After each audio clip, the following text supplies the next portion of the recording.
Olá, então bora lá para mais uma aula e para mais uma discussão sobre o AEE e sobre esses pressupostos iniciais que a gente precisa para entender esse processo histórico e esse processo desse serviço específico, tá bom? Aqui a gente vai introduzir um pouco sobre o que a gente entende ter em relação teórica sobre a expansão desse serviço e além da sala de recurso multifuncional. Mas então, o que a gente parte do pressuposto? Vamos voltar um pouquinho, vamos conversar mais um pouquinho sobre a questão da legislação e o que está implicada nela. Então, vamos lá. O AE, né, ele está previsto esse serviço do professor de educação especial com mais força lá na LDB de 1996. Então, se vocês forem fazer trabalho científico sobre esse tema, é muito interessante que vocês comecem dessa marca histórica. Depois, ele se fortalece na política de 2008, principalmente com o programa da Sala de Recursos Multifuncionais, com as formações que foram feitas pelos professores e também com os recursos que foram disponibilizados para a escola. E tem como marca hoje para a gente, com muita força, a Lei Brasileira de Inclusão de 2015.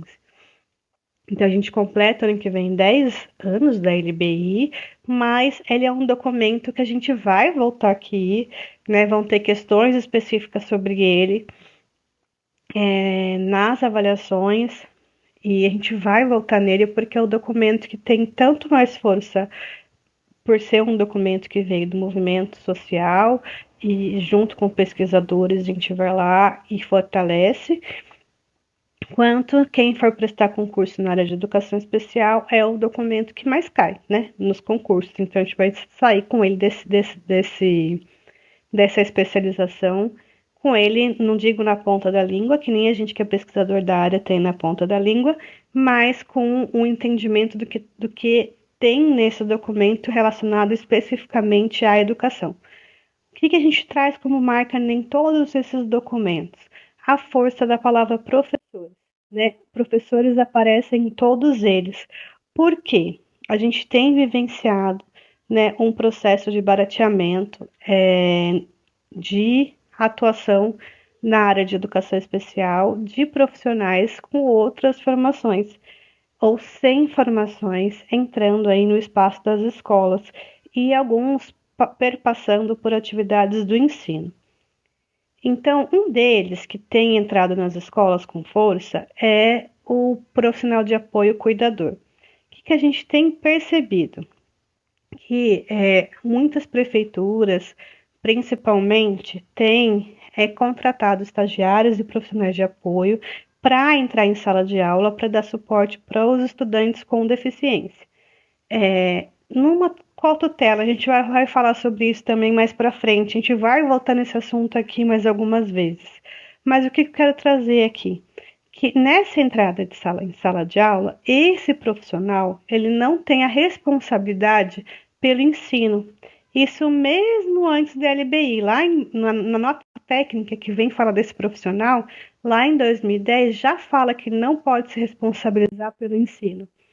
E aí, na política de 2008, ele aparece também falando de questões de a higiene, alimentação e locomoção, mas em 2015 ele ganha força com a LBI, também falando que ele não pode passar por profissões previamente estabelecidas, ele tem um outro papel, que não é de pensar no ensino para esse estudante. Então, num processo que esses profissionais têm entrado no espaço da sala de aula comum, a gente tem percebido que muitos deles têm sido responsabilizados por pensar em currículo para eles, né? Sentar do lado desse estudante e pensar em currículo. Então, a gente traz essa marca, pensando aí no processo de precarização, de que a docência para o atendimento educacional especializado não é só o requisito para a ocupação do cargo, mas também que as atividades realizadas são atividades de docência. Tem alguns municípios que estrategicamente têm contratados monitores de inclusão e tem pedido pessoas com pedagogia e pós em educação especial. E aí a nossa defesa teórica é que isso é precarização. Então a gente tem uma luta aí contra esse movimento. Então, quem faz atendimento educacional especializado, mesmo nessa perspectiva que a gente vai apresentar para vocês durante a especialização, que é também no espaço da sala de aula comum, não seria o estagiário, não seria o profissional terceirizado, porque o professor é um cargo que não pode ser terceirizado, não seria o monitor de inclusão, nem o profissional de apoio, mas seria o professor, o docente. Aparece também nos documentos específicos em relação ao direito da pessoa com transtorno do espectro autista, que é assim que aparece, né, no documento do acompanhante especializado, esse profissional, que é nomeado de acompanhante especializado. A gente tem entendido que uma especialização específica para trabalhar com o estudante, para mim, no meu ponto de vista, de algumas pessoas que concordam comigo, seria uma especialização de docente, que para a gente não teria um meio termo, né? Não seria aplicador de aba, por exemplo, que entraria no espaço da sala de aula comum, mas seria um professor com formação em autismo. E de tudo que vocês viram até agora, no nosso movimento histórico, nesse percurso que a gente está vivenciando agora, a maior demanda que a gente tem para pensar em acessibilidade no espaço da sala de aula comum tem relação com pensar em acessibilidade para o estudante autista, que vocês também devem ter percebido. A gente vai voltar sobre isso na próxima disciplina que eu vou ministrar, que vai falar sobre a identificação, que a gente tem tido um aumento de pessoas que são diagnosticadas, né, que tem um laudo de autismo no contexto mundial, não só no brasileiro. Mas a gente tem falado e tem defendido que esse acompanhante especializado seria o professor, tá? Porque ele vai precisar de auxílio, pelo que está no documento, em atividades de comunicação e interação social. E a gente entende que esse auxílio específico deveria perpassar pela docência, porque a gente vai fazendo locos de aprendizagem junto com ele. Questões de locomoção, alimentação e cuidados pessoais, o profissional de apoio conseguiria dar conta e sanar essas perspectivas. Então, quais são, né, as questões atuais que a gente se coloca agora? Como que a gente consegue maximizar as oportunidades de aprendizagem para todos os estudantes no contexto da classe comum? Porque a gente está falando do estudante com deficiência, mas a gente está falando do estudante com deficiência dentro de um contexto social. Então, como que a gente consegue que todos eles consigam aprender? Principalmente porque a relação do aluno não é só com o professor, é criança a criança. Então, como a gente pensaria? Quais são as formas que a gente consegue ensinar o currículo? As formas diferenciadas. E como seria essa luta para potencializar um bom ensino para todos os estudantes?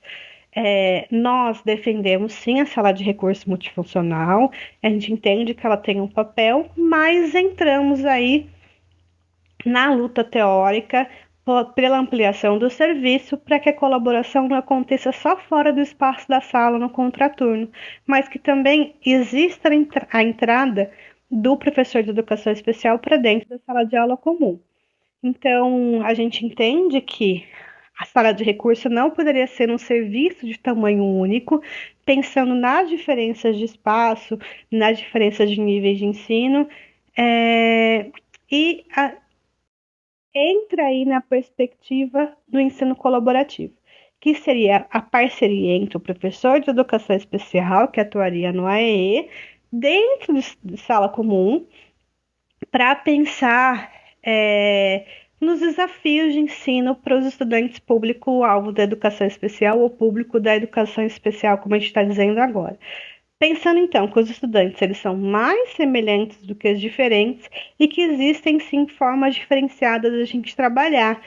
E quanto mais a gente se distancia daquela aula tradicional, né, giz lousa, hoje as mídias digitais, né, mídias digitais, fala, assiste vídeo, e consegue pensar em atividades práticas de interlocução com os alunos que mudem o contexto da sala de aula, que se baseiem em metodologias alternativas, em desenho universal de aprendizagem, que a gente vai passar por aqui também, mas a gente se aproxima em aulas que trabalhem com todos. Então, muito obrigada, a gente continua a conversa no decorrer do curso. Tá bom? Volto aqui daqui a pouquinho. Um abraço.